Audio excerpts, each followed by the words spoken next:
The names of the lost will not be in the book of life because of the record of their lives that were written in the books. In the third cycle, we do not yet know what those works were. There's no list of the works. But in the fourth cycle, we are going to see what some of those works were like. It is remarkable that God will not destroy the wicked until they had their day in court and agree that God was right in excluding them from the book of life. You know, we can really admire a God like this, can't we? When the judgment process ends, by the way, judgment is not a specific point of time. The judgment is a process that lasts centuries. And actually, the judgment of the wicked lasts a millennium. It's a process. The judgment is not an event. It's a process that takes a long time. It begins in 1844. And it ends at the end of the millennium. And it has three specific stages. It has the judgment of the righteous, which is pre-Advent. By the way, why does God have to determine who is righteous before the second coming? Well, simply because he has to take them to heaven, but before he can take them to heaven, he has to reveal who has a right to take to heaven. So they have to be judged before. So the purpose of the pre-Advent judgment is to convince all of the heavenly beings that God has a right to bring this group to heaven. The purpose of the millennial judgment is to convince the righteous about all of God's dealings with the wicked.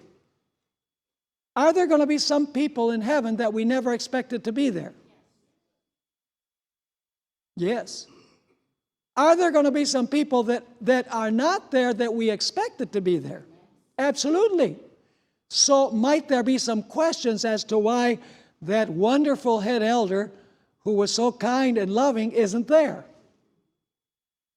Well, or that pastor, or that, church member. There's going to be questions.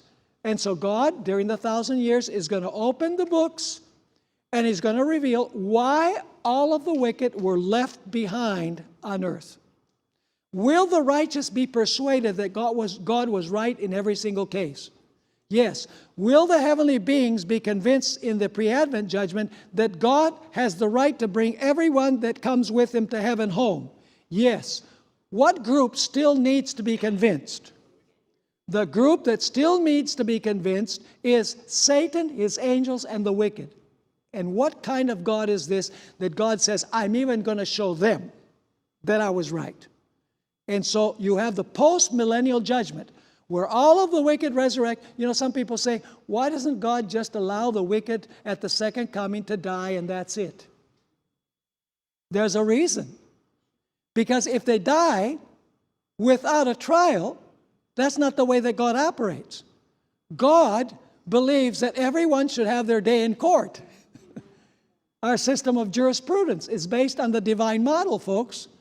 And so God says, I'm not going to destroy them until they themselves say, you were right and we are wrong. The sentence is right. By the way, they say that people who are in prison, they all say, I'm innocent. I didn't do it. But in the judgment, all of the wicked will say, we did it. We are to blame. God is not to blame. And so that is the only moment when God can actually end sin and sinners, because all of the universe is on the same page. The heavenly beings have been persuaded. The righteous have been persuaded. Satan, his angels, and the wicked have been persuaded.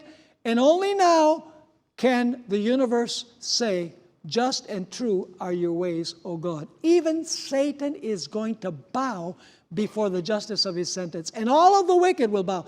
That is the climax of the great controversy between good and evil, when Satan and his angels bow before God after seeing the panoramic view.